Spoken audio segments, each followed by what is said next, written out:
Every year they come from all over Vermont, from the smaller towns and the larger cities. Some of them farmers, some of them lawyers, doctors, store clerks, but all of them elected representatives of their local communities. And they meet in Montpelier to govern. Join me now as Adelphia Cable Communications takes us inside the State House.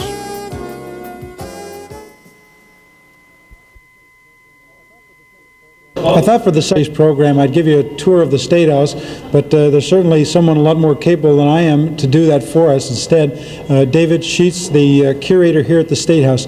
David, even the name curator conjures up the idea, in my mind at least, of a museum more than a State House. You have some museum capacity here? Very much so. The State House, while I think most people would not think of it as being a museum, certainly functions as one, since it's by its very nature a very historic building, and one that is visited by quite a lot of tourists. So many, in fact, that this is in fact the second most visited site in the entire state of Vermont.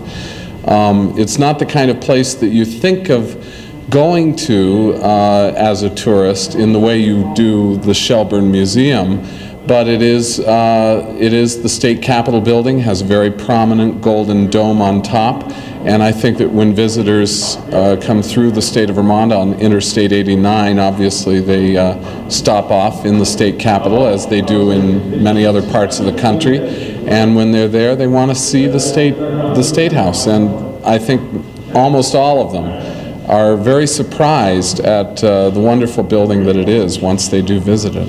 Maybe you could give us what would be kind of a general tour of the place. Where would you begin? I would love to. Well, here in the lobby, when you come through the front doors of the State House, you actually enter a Grecian portico, and that Greek Revival portico is actually the predecessor to this building.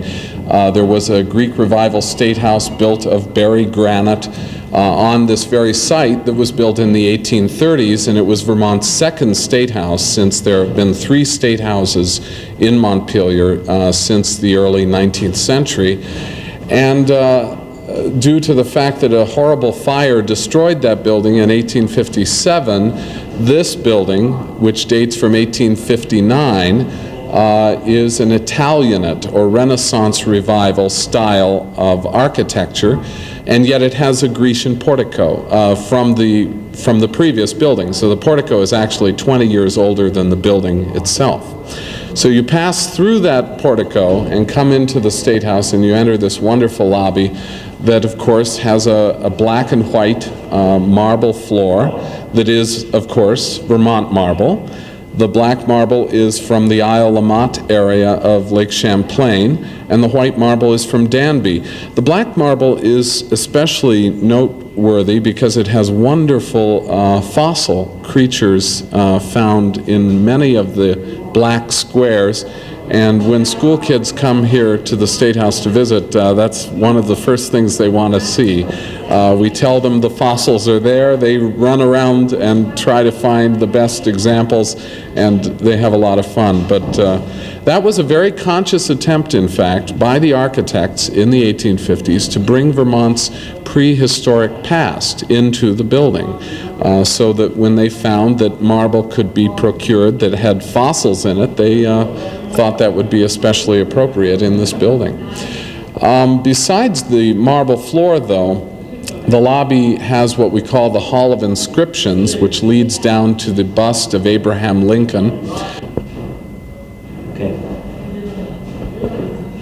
So the inscriptions here on the walls are by very famous people for the most part, some of them Vermonters like Ethan Allen and Tom Chittenden, the state's first governor, and they're quotations that were specifically chosen to give the visitor a sense of the special qualities that Vermont is famous for. At the end of the hall is the wonderful bust of Abe Lincoln, which is a very famous piece of sculpture done by Larkin Mead, who was a Vermonter of the mid-19th century. He grew up in Brattleboro, spent most of his life in Italy, like many American artists of the 19th century. And this is a bust that he did of Lincoln in preparation for his greatest work, which was the very large monumental statue of Lincoln on Lincoln's tomb in Springfield, Illinois. The bust was given to the state of Vermont when he died in 1912, and it's been in the State House ever since. I'm not sure that President Lincoln needs a special invitation to be in the State House, but I was wondering what the relationship, what the association was. Well, the artist, one of Vermont's greatest artists is Larkin Mead. He also did the statue of Ethan Allen out on the portico of the State House, and he did the original statue on top of the dome of agriculture. This is also important, though, because remember, the State House was built just prior to the outbreak of the Civil War. Abe Lincoln symbolizes the qualities of the Union and the Union cause during the Civil War, and Vermont played a very important role in the Civil War, one that a lot of people are not aware of. As a result, there are many reminders throughout the building of Vermont's special role in the Civil War, and this is just one of those many memorials to that. You mentioned that Larkin Mead did the statue not only of Lincoln, but the one that's the goddess of agriculture on the top of it. Maybe you could tell us a little about that. Sure. That statue is not the original Larkin Mead statue, which was, of course, done in 1859. That statue is a copy that was whittled, more than sculpted, I would say, in the 1930s by the Sergeant-at-Arms. What happened was that by the 30s, Larkin Mead's original wooden statue had rotted to the point where it was in danger of toppling off the dome, so they decided to take it down. The state was in the middle of the Depression. They had other concerns, and they had no intention, apparently, of even replacing the statue. So the Sergeant-at-Arms decided, he was 87 years old, by the way, decided to take it upon himself to carve a new statue, and he literally carved what is up there today, which is not quite the fine art of Larkin Mead, but it is certainly a wonderful example of a Yankee determination to get a statue back up on top of the dome, and it's a beautiful example of folk art. It's rather crude, but it's up so high that I think most people don't realize. I was going to say, it's far enough away that right. It doesn't look at all crude to me. Exactly. What is it? Who is the statue supposed to be? Well, it's an allegorical figure of agriculture. Her name is Ceres, simply because so many people have called her Ceres for so long. Ceres was the Roman goddess of agriculture, and so somewhere along the line people started calling her Ceres, but in fact the architect who designed her just simply wanted a female figure that represented the qualities of agriculture, and she's carrying a sheaf of wheat in her arms, and she represents that idea of agriculture. Well, I understand, David, that you have some massive plans for upstairs, both the Senate and the House chamber and the vestibule. Let's go up there and take a look at that now. Sounds great. We're here in the lobby area just outside the House of Representatives and the Senate chamber. David, there's behind us a marvelous display of flags. Maybe you could give us what you give the school children as they come to visit. Sure. The vestibule, which is right outside the House chamber here, is actually called the Hall of Flags, and the reason for that is simple. Right after the Civil War, which of course when the building was still relatively new, they built these magnificent cases on either side of the vestibule, and they put all of the regimental banners that were carried by Vermont regiments in the Civil War in the cases, where they've been displayed in this way since the conclusion of the war.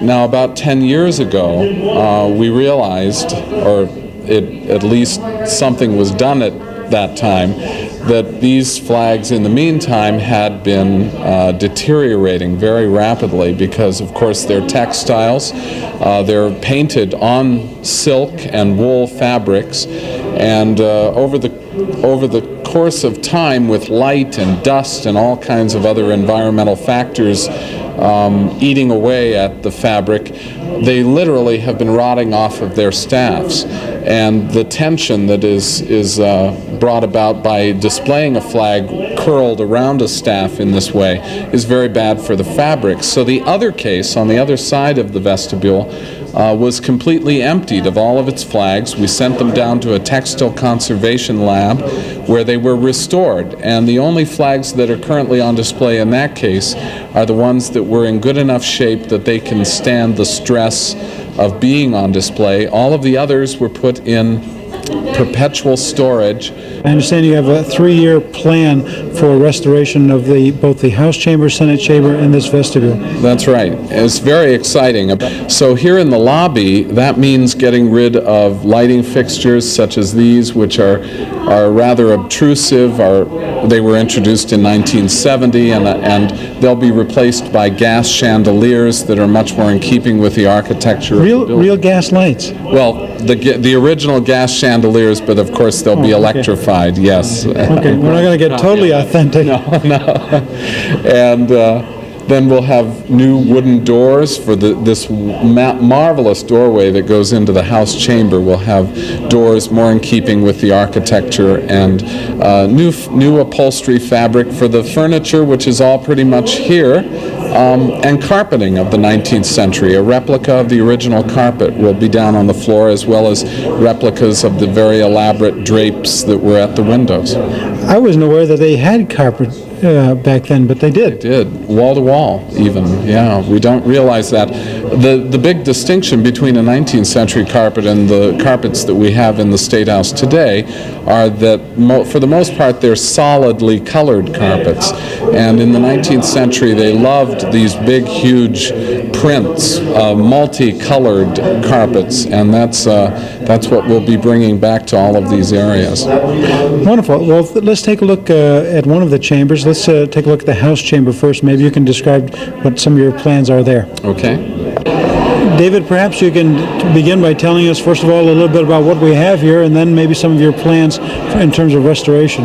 Sounds good. The House Chamber is, of course, the largest room in the State House, and this is where we're really going to get serious about restoration, although I at the same time have to point out that what makes our restoration plans really easy in some respects is the fact that we have about 90% of all of the original furnishings and many of even the original lighting fixtures still intact. They just need a little bit of work to make them better, but they're basically still here, and I think that the Vermont State House is quite unique in that respect. We don't have to go searching all over the country for things that used to be here that are no longer here. One of the most outstanding and most handsome fixtures here, at least from our vantage point here in the balcony, is certainly this chandelier in the middle. Maybe you could tell us about that. Well, this chandelier is famous, needless to say. It is one of the most splendid gas chandeliers still in existence in the United States. In fact, most lighting fixture experts regard this particular piece as maybe the only major piece that still is in existence in its original location and in as good condition as it is. This chandelier has copies of little statuettes in the middle, I'm sure you can see them there, of Hiram Power's Greek Slave, which was one of the most famous sculptures in the 19th century, interspersed with various allegorical figures of such ideas as prudence, commerce, eloquence, and they are interspersed among those statues. And then it has incredible Rococo Revival detailing all around and up and down, even all the way up to the very ceiling, where we have that very elaborate plaster lotus blossom that was impressed on the ceiling. The ceilings throughout the building are typical of the Renaissance revival. In other words, they are replicas of ceilings that would be found in Renaissance palaces of Europe. And that was a very conscious attempt by the architect to recreate the Renaissance on the interior of the State House. And all of the lighting fixtures, as well as the furnishings, were supplied by Blake and Davenport and Cornelius and Baker, which were the two top firms of the mid-19th century. Mr. Wright is calling the House back to order. Perhaps it's a good time for us to go over to the Senate chamber and talk about the plans you have for that. Sounds good. One person, one vote. It's a basic principle of our democracy. We each want to be sure that our vote counts every time we go to the polls. That's where the 1990 census can help. Yes, the census. When we count everybody in Vermont, we're making sure that we get fair representation in the Senate and House of Representatives. So answer the census. It counts for more than you think. This message brought to you by the Office of the Vermont Secretary of State and Adelphia Cable. Maybe we could use the same format as we used over on the House chamber, David, and that being, tell us what you have here, give us a little overview, and then tell us what some of your plans are. Okay. I'm particularly fascinated by the chandelier, I got to tell you. It's beautiful. This chandelier is maybe the most appropriate thing to focus on at first, because the Senate chamber is, well, first of all, one of the most beautiful rooms in the State House, maybe the most beautiful room in the State House, in that you have a sense of intimacy in this room that is certainly not possible in the House chamber where we just were, but it is also a very elegant room. You know, it doesn't sacrifice its elegance in the name of intimacy. This chandelier, ironically enough, was removed in the 1930s by the same Sergeant-at-Arms that we talked about, who had carved the Statue of Agriculture. He took a dislike to this chandelier because, unlike its House counterpart, it was never electrified when they brought electricity to the State House in the 1890s, and therefore it was just hanging here, kind of useless, since they didn't light the gas anymore by that time. So he decided to remove it, and when there were some complaints about taking it out of the chamber, he replied that he was sick and tired of dusting it, and that was that. It simply wasn't going to be here anymore. It's a magnificent chandelier. Ironically enough, everything on it is related to the water for Vermont's only landlocked state. It's one more indication that Cornelius and Baker, the lighting fixture manufacturer, was not especially tuned into the most appropriate fixtures for the state of Vermont. But everything on it is glorious. We have figures of Neptune, little cherubs riding seahorses, which are literally horses with fish tails.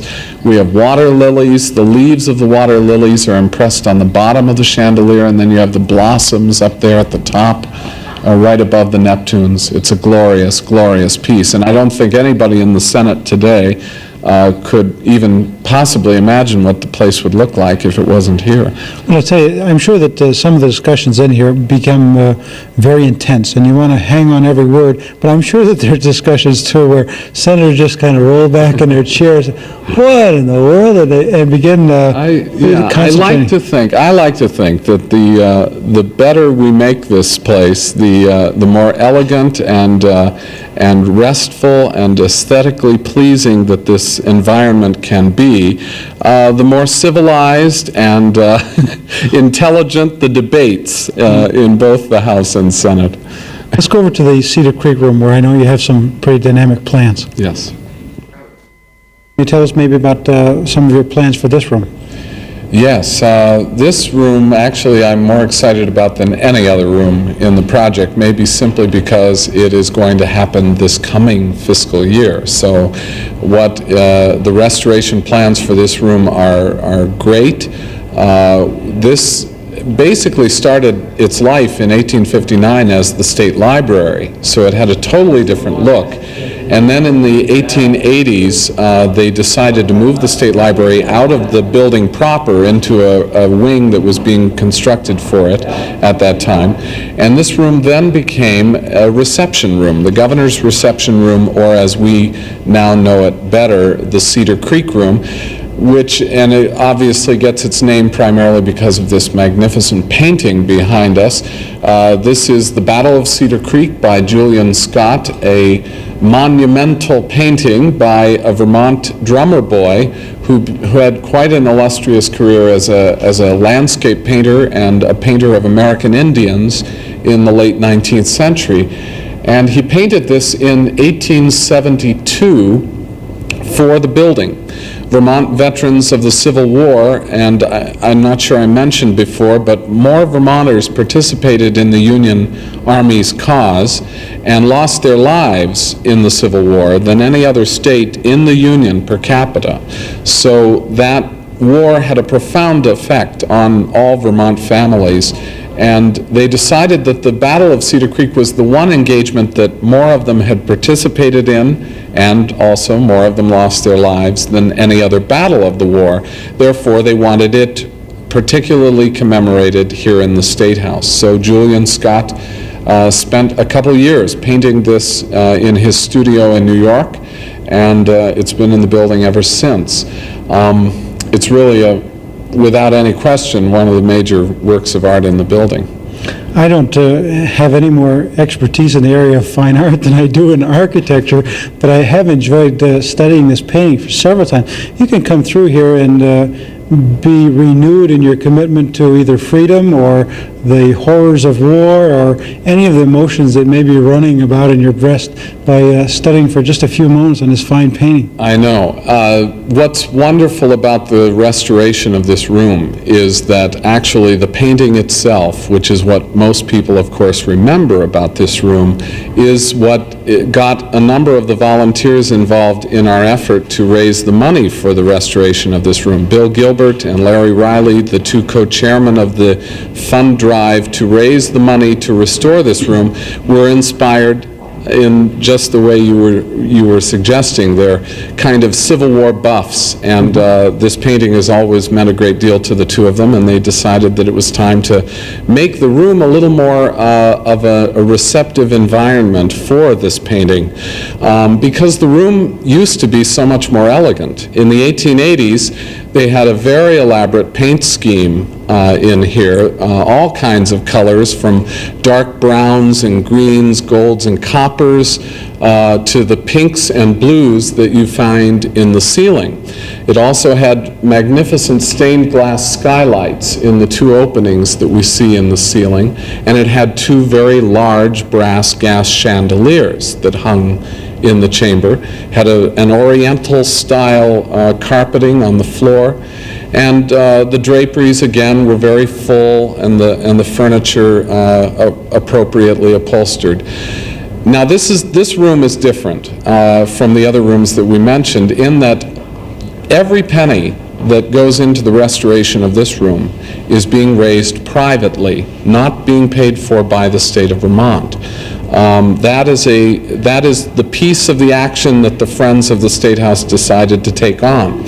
So we are in the midst of a $150,000 fund drive as I speak to try to raise that money privately. We've raised about $52,000 so far in the 3 short months that the campaign's been going so far. And we have the rest of the year to get the rest of the money. But it's going to be a good challenge, and we're off and running. Supposing that there may be some individual or some corporate viewers or whoever may be watching and have an interest in the State House, who would they contact regarding the Friends of the State House so that they can be involved in this effort? It's a very easy address. Anybody who wants to contribute to the Cedar Creek Room campaign just simply has to put their contribution made out to the Friends of the Vermont State House and mailed to the State House. The Friends of the Vermont State House at the State House in Montpelier 05602. It's very simple, and if they manage to visit the building, they can just drop off their contribution in the Sergeant-at-Arms office. Well, as much as I don't look forward to leaving this room, I know that there's the governor's chamber. We want to get over and take a peek at that. I think so. It's appropriate to look at the governor's office now, I think, because it's the one room that has been completely restored, so it'll give us a little taste of what's in store for these other areas. Let's go there now.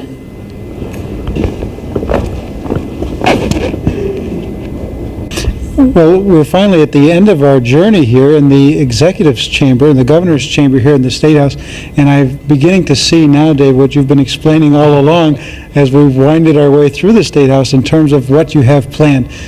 Show us some of the things that you've done here that you intend to do in the other rooms. Okay. Well, the governor's office, you're absolutely right, is a perfect illustration of what we are attempting to achieve in all of the rooms that we've been through so far. This room is restored. There's no other word for it. Back in 1986, the Friends of the State House decided to get the ball rolling.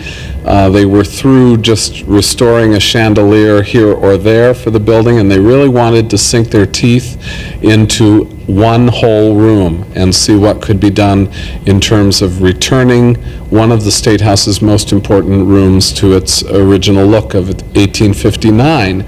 And they chose the governor's office partly because, of course, this office is one of two that the Vermont governor has, and therefore functional considerations are not as important in this space as they are, for example, in the governor's office over in the Pavilion building.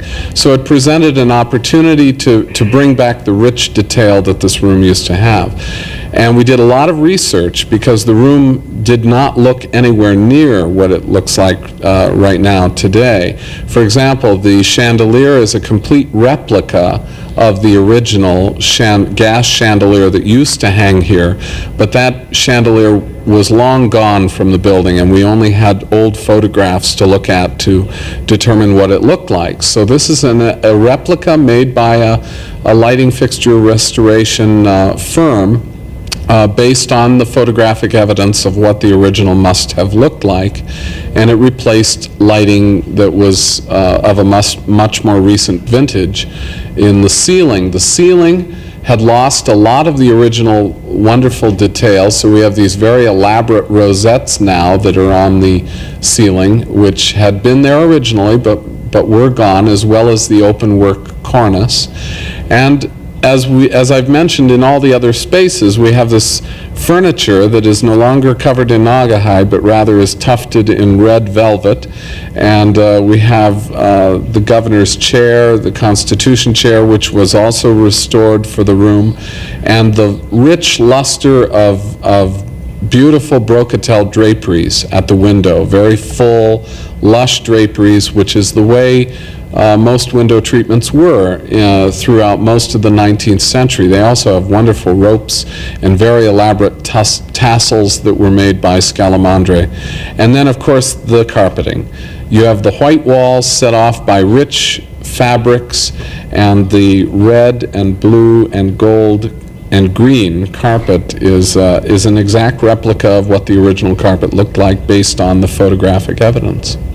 I can't get over how much you sound like a child in a candy shop when you talk about these things. But I have to admit that as we've gone through the State House, things like the tufting on the sofas and so forth that you've pointed out, I'm beginning to see where some of these details really do, when you put them all together, make a kind of a wonderful difference.